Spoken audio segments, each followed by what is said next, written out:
Hey everyone, this is Kenji. I'm at home. I'm about to make lunch, and today we're making some egg drop soup. So I have this broth that I made the other day.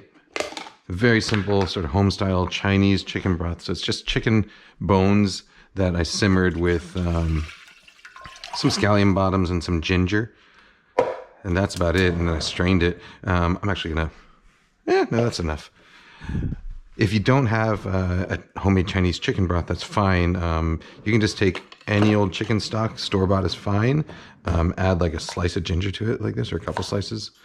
And then if you have some scallions, I'm going to use this kind of tired one to flavor the broth. Take a couple scallions. Let's take these greens too. They don't look great. I'll save the crunchier bits of the scallions for garnish, and I'll use these tops right now for the broth. So you basically just dump this in.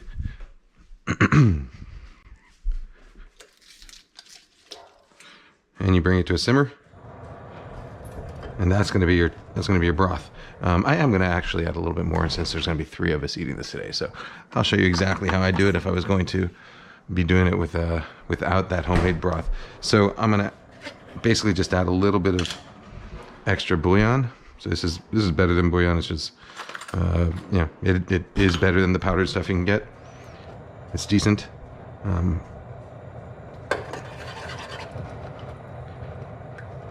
little teaspoon of that. A little bit of hot water. Oh, people ask what this tap is. This is a boiling water tap in my kitchen. One of my favorite features of this kitchen came with it. All right, that looks like about enough.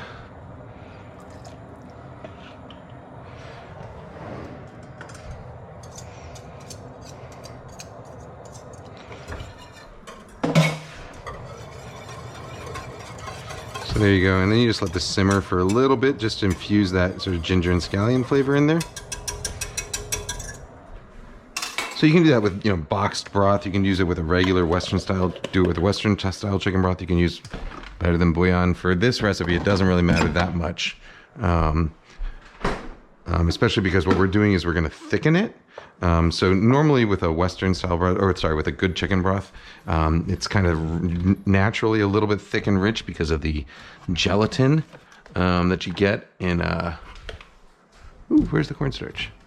Here's the cornstarch. Because of the gelatin that you extract naturally from the bones and connective tissue. Connective tissue is full of collagen, which then, in the presence of moisture and heat, breaks down into gelatin. And gelatin is what makes your broths rich and sort of sticky, mouth coating, and nice. But in this recipe, you thicken it quite a bit with cornstarch.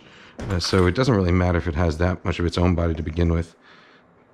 I'm going to go with like about 3 teaspoons or so. Sorry, about 3 tablespoons here. I don't know what the exact ratio I would use is, but somewhere about, a tablespoon for every 2 cups, for every pint of broth you have. Something like that.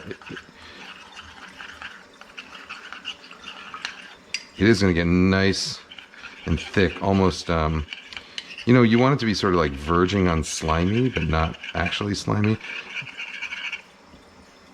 In a lot of Asian cultures, there's, they appreciate a sort of slimy texture, for lack of a better term, slimy texture. Whereas in most Western cuisines, that's not quite as appreciated. I'm sorry, I shouldn't have left that water on. I know you're going to get me in the comments for it. All right, let's wash our hands a couple times. Oh, here's a tip. Especially right now during this whole coronavirus thing, if you're washing your hands very frequently, which you should be doing, wash them in cold water.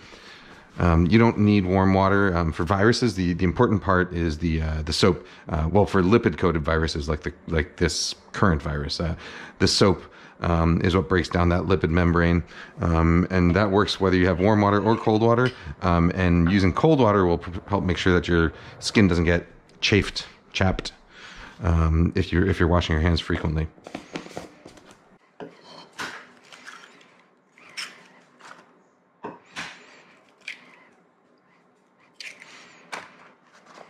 Two eggs, yeah.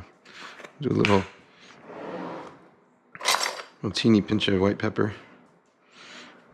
Some white pepper in the soup as well. And some salt.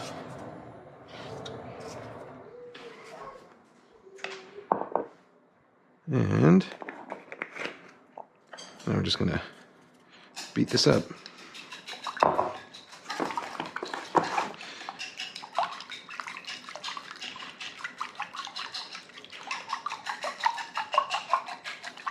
So this is called egg flour soup in Chinese because the shape that the eggs make when you pour them into the broth look like sweet osmanthus flowers. That's I think that's why it's called that. Although, as usual, my normal disclaimer on these videos, I'm kind of talking out my butt as I go along, so forgive me if I get that incorrect. We're going to garnish it just with some scallions. I'll show you a couple ways to slice scallions, by the way. If you're not too particular about it, you can do this kind of, this kind of locomotive up and down thing like this, right? But if you want to get really, really fine sort of scallion hairs, very, very, very thinly sliced scallions, what you want to do is something called a back slice. And that's where, so you still hold your fingers in the claw like this, right?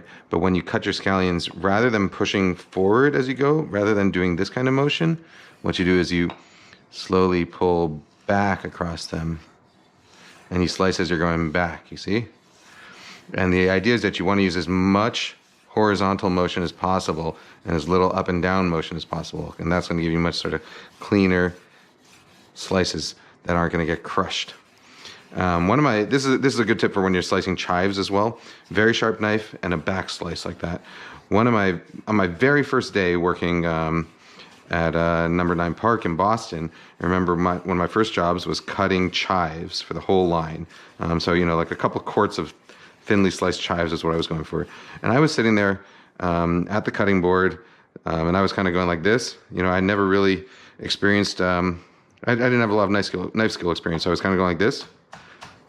You see that motion like that? And you can actually hear it, right?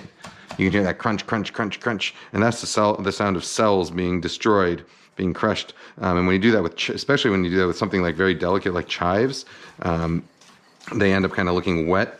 And of course, it also releases a lot more of those juices, and it produces a lot more sort of like oniony, stinky off aromas, which is not really what you want. And I remember I'd been doing that for like half an hour, and I had a big pile of chives next to me. And the chef, Barbara Lynch, looks over my shoulder and says, "Oh, what are you doing?" And I said, "I'm slicing chives." And then she picked up my cutting board, dumped them all in the garbage and put it down and said, "No, you're not slicing chives. Here's how you slice chives." And she showed me how to do it. It was a very, I initially felt a little bit like crying, but you get over that stuff pretty fast when you're working in a kitchen, especially like an old school kitchen. They were a little bit, a little tough and a little macho. All right. So this is about to come to a simmer. I'm going to whisk in that cornstarch mixture. Where'd my whisk go? Something in my kitchen is always taking whisks. All right.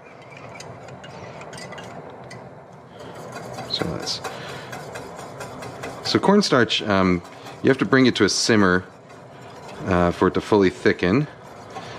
But you want to kind of check on it as you go. I'm just kind of eyeballing it, so I might need a little more, might need a little less, but we're looking for like a nice, thick mixture. You'll know you got the texture right because the texture will be the texture of egg drop soup when you're done.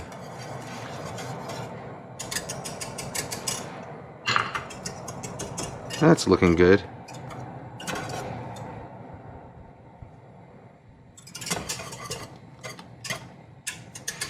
Let me taste it for seasoning.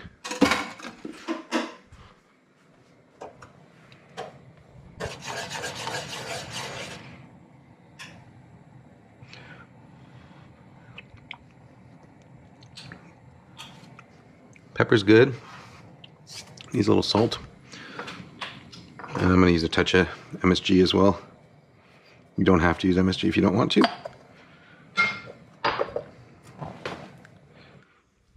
All right. So that's kind of the thickness you're looking for. Not what, as my daughter would call, like glippy gloppy, but definitely like kind of thick. And that's also going to help suspend the eggs when you get them in there.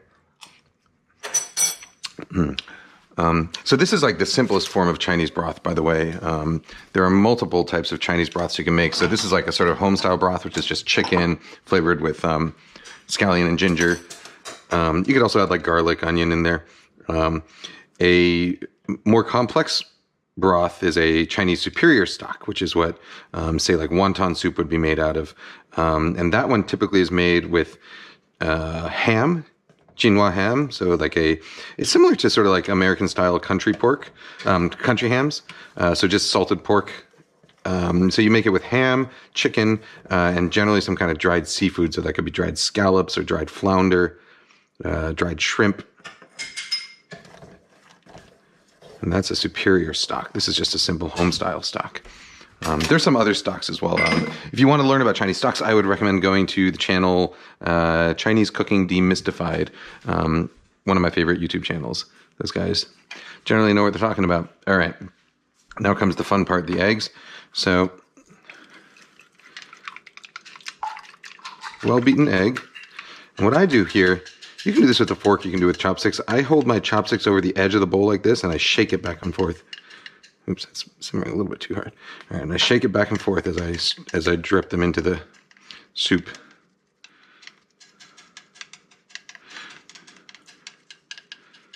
That way it falls down in like little threads.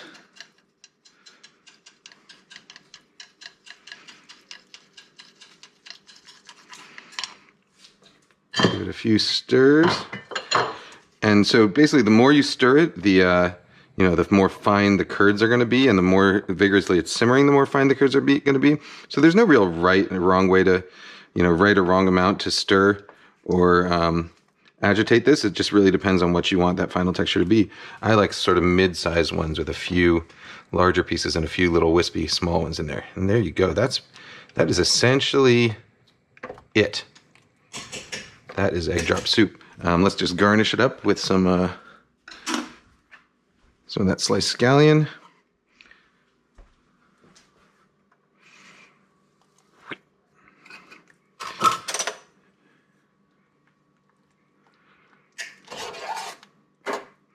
Let's taste it again.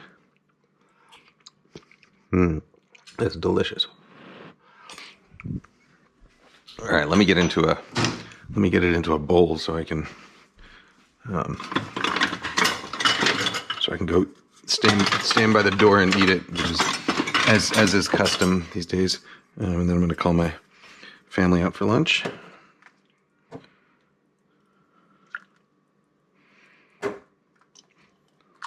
This is probably the simplest soup known to man.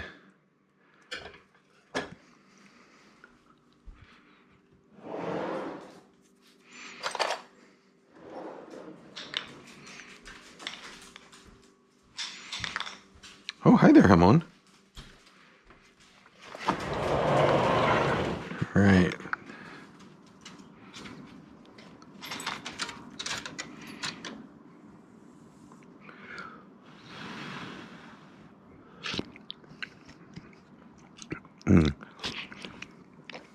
Ooh, hot. That cornstarch gives it that nice sort of mouth coating. Not quite slimy, not quite glippy gloppy, but thickened, mucilaginous texture is what I'd call it. Mucilaginous in a good way.